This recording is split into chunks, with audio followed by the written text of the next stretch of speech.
Hey y'all, and welcome to the Max Life. So it's been a couple of days since I've grabbed the camera. I have had something going on in my pelvis that just has been off for me. It has been very uncomfortable and very painful.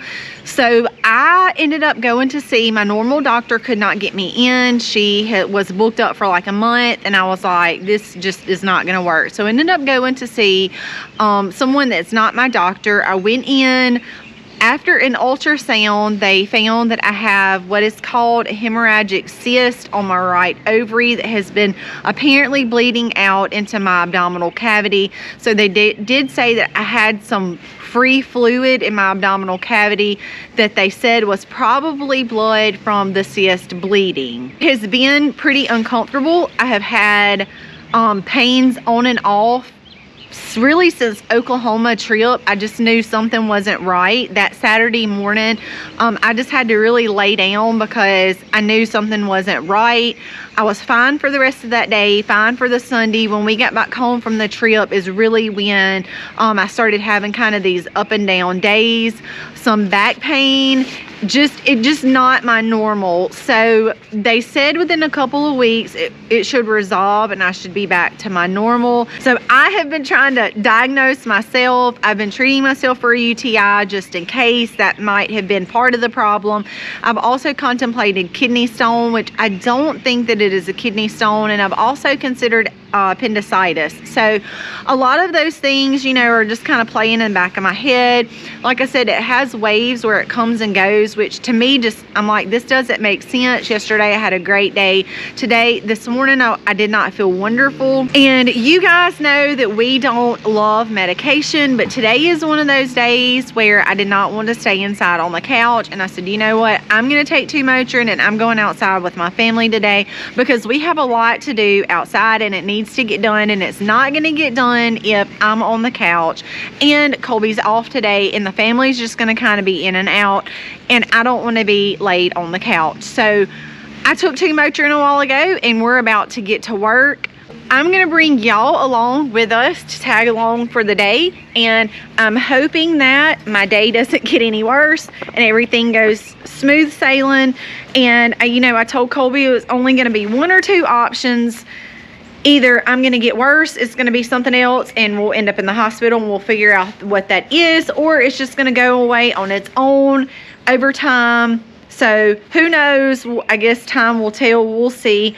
But I'm doing several things at home. Garlic, turmeric, a couple of things for infection and inflammation I have been doing at home. So time will tell if it's going to get worse or it's going to get better. But regardless, for right now, I'm not going to let it keep me inside. So we're about to kick off the day. We have several of the things that needs to get done. And while we're on women things, Juliet is at the vet this morning. We decided to go ahead and get her fixed. So we're not doing any more puppies. We have sold all of our puppies. So we are only down to Simba, which is Aiden's 1 puppy. Romeo, of course, is still in his training, and Juliet, we have to go get her today. I know she will be very excited to be back home and be with us again. So lots of things on our list today, and we're about to jump in those and get started right now. Simba, come boy.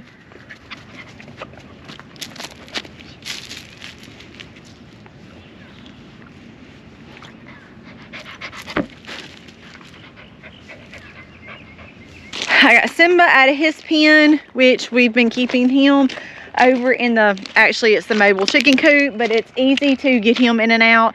I've got to move all that in a minute and give him some fresh grass. Also, this is what we've been doing with Lamb. She goes in the kennels at night to keep her safe because she is still so little. We have coyotes that are running in these woods like crazy right now. So I have been putting her up at night to keep her safe. Of course, y'all know that we don't have Hattie Mae anymore, who literally she worked until her very last day. So we don't have her running in the woods and barking at night anymore. Actually, the night before she passed away, I had come out to feed the lamb and I heard her back across the pasture. So it was actually barking. So what I've been doing with Lamb is she goes in her kennel at night, but during the day, I bring her out here and let her wander around in the field to eat. And you can see Simba is getting on her nerves.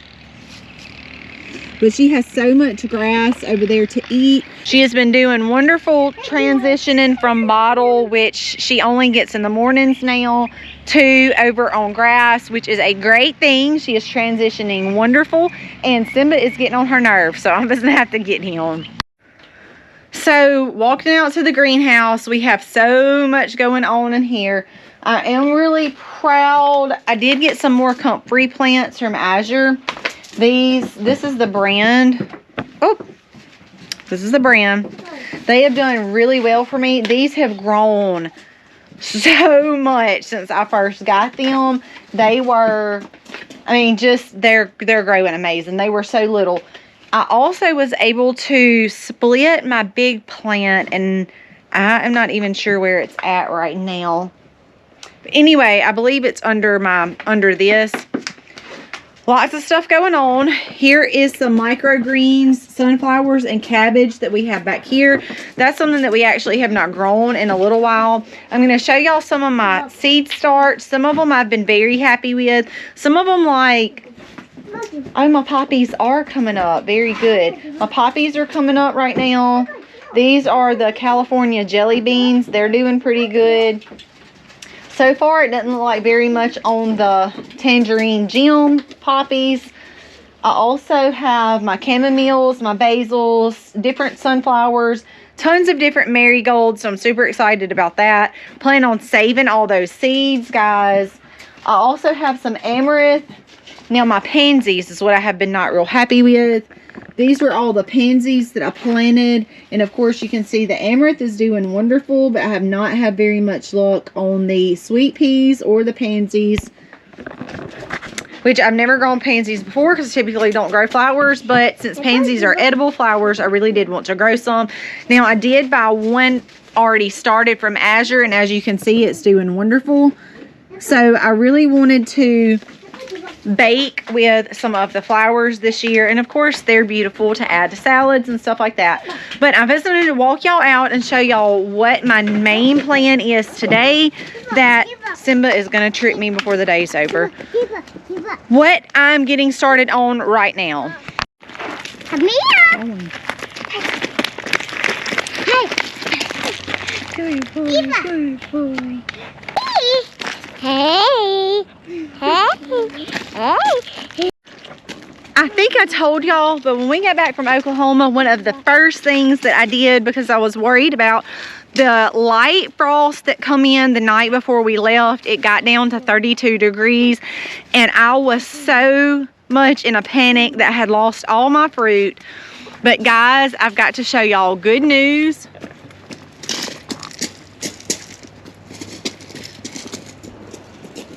This tree is absolutely loaded. If y'all just look right above me,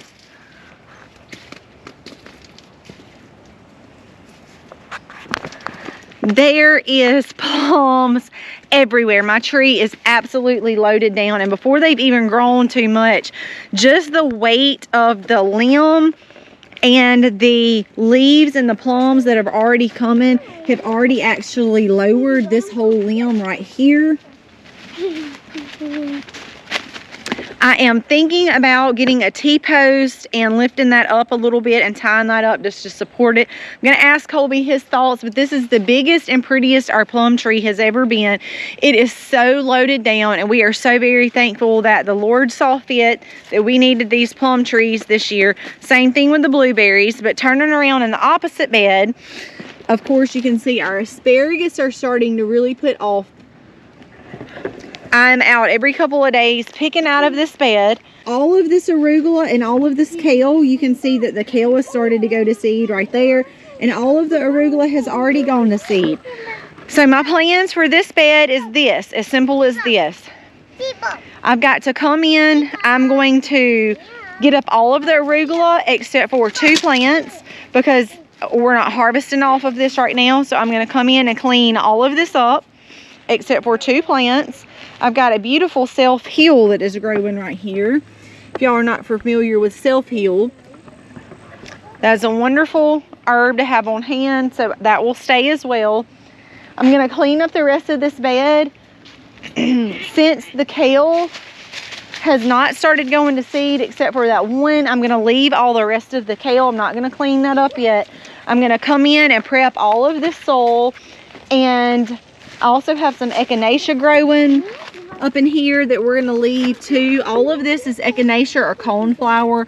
All of those are from seeds from my big plant that I had over here last year. It literally just dropped all those seeds, so I'm going to have coneflower growing all on the back of this bed, which is wonderful because the leaves, the flower, and the roots can be used in some way.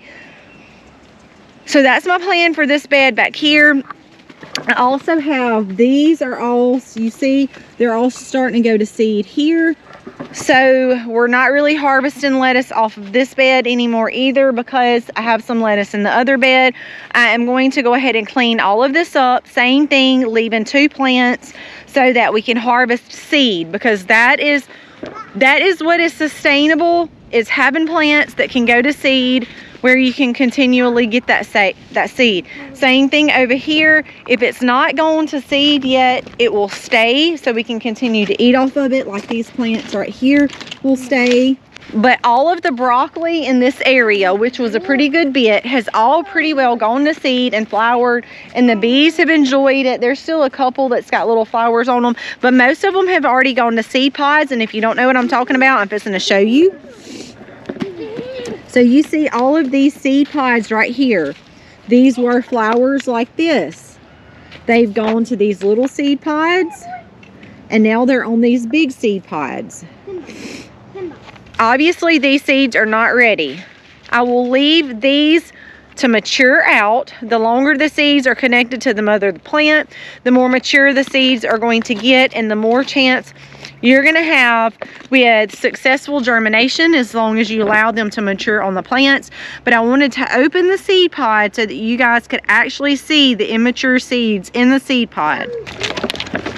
So you can see that those were tiny little still gelatinous seeds. Now, as those seeds mature and get older, they will start turning brown. Your plant will start dying off, and you can see if we left all of these, that we would have hundreds, because there are seed pods absolutely everywhere.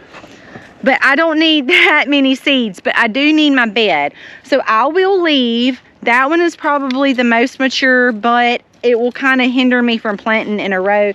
So I'm likely going to come over here and just pick this pretty little plant right here in the corner, these couple little plants right here in the corner, and let these go to seeds. And this will give me more seeds than I will ever need.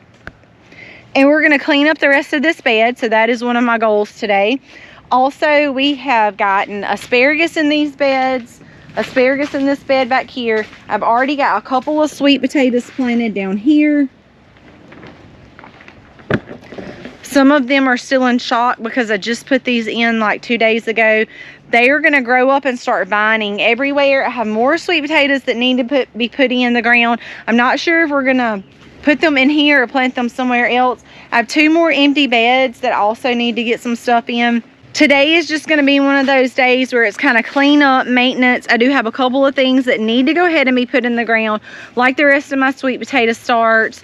I also have more growing on my sweet potatoes inside that I'll need to get rooted. So I'm kind of kicking that off. The season for me, we are zone 8B. It's not quite time to put sweet potato slips in yet, but it is not going to hurt them. They are just not going to kick off and grow very well. All of my beds back here are pretty well packed in with potatoes and greens. My greens have started to kick off in this bed and start growing. I will tell you this, some of those are starting to go to seed. I'm not sure if I'm going to leave those yet or not. I also have carrots here, and I just filled in these empty spots with more carrots.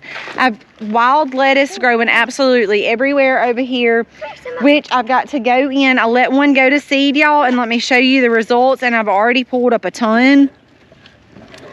Wild lettuce, wild lettuce, wild lettuce, wild lettuce, wild lettuce. All of these are wild lettuce. And I have several up there too. Several over here. All of this is wild lettuce. So I'm going to leave a couple of those that I don't need to let go to seed again because it reseeded everything on this side of our house. I have some garlic planted here that is doing very well. And this area, this strip right here, again, where I have some wild lettuce growing that seeded itself. And that's the beauty of letting things go to seed, is you let it go to seed and then it gives you seed forever and ever. Amen. So I have this area right here. All of the rest of this is potatoes and, again, wild lettuce. We do not need that much wild lettuce. You can also actually use the white sap, if you can collect enough of that, to use for paint as well. So those are the kind of beds that we're going to be working in today. We're going to be cleaning out, re-prepping. Colby is supposed to be getting my fertilizer from down by the barn and bringing up. We're going to start working that into the dirt and start getting some of those plants in the ground as well. So we are about to companion plant squash and peppers together, and I've checked my app. I'm trying to learn how to make sure things plant well together.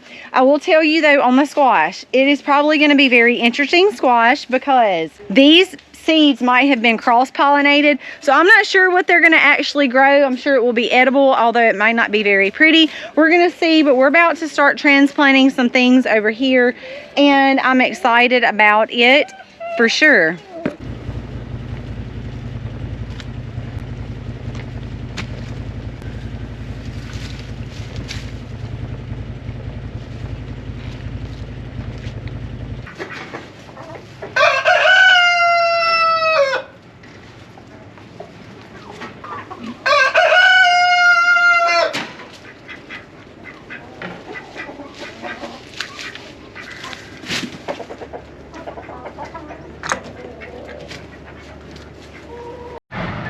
We are about to pick up Juliet, and I know she is going to be so happy to be home. Her's back at home. She looks real good. Everything went smooth. We're glad to have that over with. Glad to have that over. Juliet, come on, girl. We're supposed to put her some towels in her doggy house. Give her some water and food and let her just rest. Come on, girl. Come on. Come on, kennel up. Let her rest for the next little while. She's probably had no sleep being at the vet clinic overnight, but she looks so good. We are a long way from where the sheep usually are to where they're moved now. And we've always done this as a family. Aiden ran, yes, a very long way from the other side of the pond all the way across the pasture, up this driveway right here, all the way across this field, all the way into those nets over there, where we just moved them into this very lush grass over on this side of the pond. If you can see me standing in the grass, it is almost up to my hips. The half one's up to like me. That's half. So good eating for them over here. Good exercise for us when we run and move them. So I ran across the pond dam and just kind of blocked the way. Aiden followed, Colby followed behind, and they are now all over here in this plush grass. Now we have the cows to move from this pasture all the way to the pasture up there, which we're going to bring y'all with us and show you kind of how we've done it in the past. And all I can say is it is good exercise for us, but we will be glad on the day that Romeo comes home, and he is our four-legged runner that is way faster than us and can help us maneuver, because he can go from side to side a whole lot faster than we can.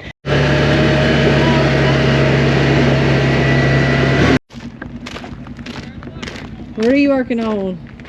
I'm about to pull line to move cows, Why do we pull line right here? so they don't run off.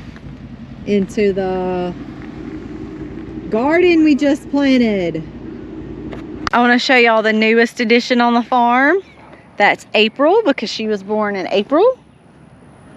April? Yeah, we're gonna name her April.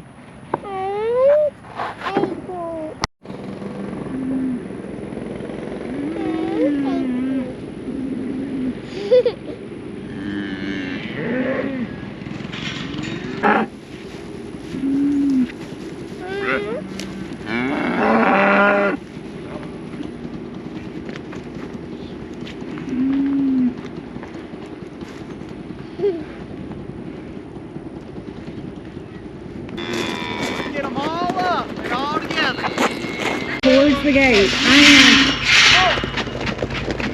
am. Right there, Harley, stop. Come on. Come on. Come on. Ready? Yeah, go. Come on. Come on. Push. Go. Good job. So this is the process of what it looks like when we move. It kind of just takes all of us walking on down. Romeo will be able to help us. He will be able to be the back guy for us when one of us is leading on the Ranger. But for right now and for all the years that we've been here, this is the way we've been doing it. It just kind of takes all of us.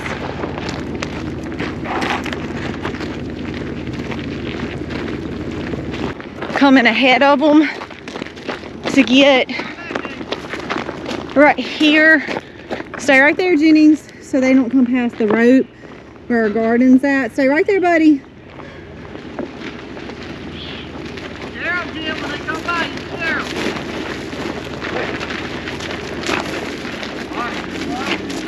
All right, let's go now. Run. Come on. Stay right there, Hart. Keep going, run.